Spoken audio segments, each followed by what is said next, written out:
கொடி கொடி பறக்க தட தடத்து பறி பறி பறி துடிக்க கடுமனதில் வெறி வெறி வெறி பிறக்க அடிகளத்தில் பொறி பொறி பொறி பறக்க போராடு போராடு மட மொழி கொடி வானம் ஏறணும் புவி நிலம் சோழம் ஆகட்டும்.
எங்களுடைய நாட்டின் ஜனாதிபதி அவருடைய பிறந்தநாள் அடிப்படையிலே கிராமிய வீதிகள் அமைச்சினால் இந்த புலவை மாவட்டத்திற்கு ஒதுக்கப்பட்ட நிதி முதலாவது ஆரம்ப கட்ட வேலைகளை நாங்கள் இன்று பூர்த்தியோடு ஆரம்பித்திருக்கிறோம்.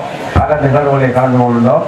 பாதிக்கப்பட்ட வருமானம் குறைந்த பகுதிகளாக இருக்கிறது இந்த மாவட்டத்தில் என்று சொன்னால் அது கடந்த காலத்தில் ஏற்பட்ட யுத்த அழிவு காரணமாக நடந்திருக்கிறது. கிராமிய வீதிகள் என்பது அவசியம், பாலங்கள் அவசியம், அதுபோன்று நீர்ப்பாசனம் முக்கியம். இது மூன்று இருந்தால் நிச்சயமாக நல்ல நாட்டை கட்டியெழுப்ப முடியும். அதுபோன்று உங்களுக்கு கடந்த காலங்களில் மிக மோசமான ஒரு அழிவு நிலையில் இருந்த நாட்டை முடிந்தவரை ஒரு நம்பிக்கை பெறக்கூடிய நாடாக உங்களுக்கு தெரியும் என்று சேத முறையிலே 7 கோடி ரூபாய் நிதிகள் வீதி அமைக்கக்கூடிய வாய்ப்பு வந்திருக்கிறது. 2 வருடங்களாக கட்டுமானத்துறை அப்படியே சைபர்ல போயிருந்தது. ஒன்றுமே செய்ய முடியாத எல்லோரும் அரசாங்கத்துக்கு ஏற்றினார்கள். இருந்தாலும் அதில் தீர்வுகளை யாரும் சொல்லவில்லை.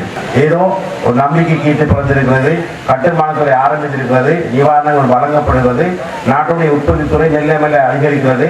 இந்த நிலைமை தொடர்ச்சியாக நீடிக்கிற பொழுதுதான் நிச்சயமாக சிறந்த நாட்டை உருவாக்க முடியும் என்று நம்புகிறேன். அந்த அடிப்படை நாங்கள் எல்லோரும் சேர்ந்து கடந்த காலங்களிலே உள்நாட்டு யுத்தங்கள், மத ரீதியான பிரச்சனைகள், பொருளாதார ரீதியான பிரச்சனைகள், அரசியல் ரீதியான பிரச்சனைகள் இருந்தது. இருந்தாலும் இதை நாங்கள் கண்டுணர்ந்த மக்களாக ஒரு எதிர்காலத்தை நோக்கிய ஒரு நல்ல திட்டமிடலோடு உள்ள தலைவர்களை ஆதரித்து நல்ல ஒரு நாட்டை கட்டியெழுப்பதில் ஒரு பாடுபட வேண்டும். அந்த அடிப்படை நான் பல விஷயங்களை பேசுகிறோம். பார்த்தே நீங்கள் ஒரு அக்கறையான மக்கள் கூட்டமாக இருப்பதை அவதானித்தேன். பாடசாலை தரம் உயர்த்துள்ளீர்கள், குணங்களை புணர்ந்ததற்கான விரிவாடை காட்டுகிறீர்கள். அந்த அடிப்படையில் நீங்கள் சிறப்பான வாழ்வதற்கு என்னாலான ஒத்துழைப்பை வழங்குவேன் என கூறி கிராமிய வீதி அபிவிருத்தி அமைச்சராக இருந்து இந்த நிகழ்வில் கலந்து கொள்ள ஒரு வாய்ப்பை கடவுள் கொடுத்த அடிப்படையிலே நன்றி கூறி முடித்துக் கொள்வதே. நன்றி, வணக்கம்.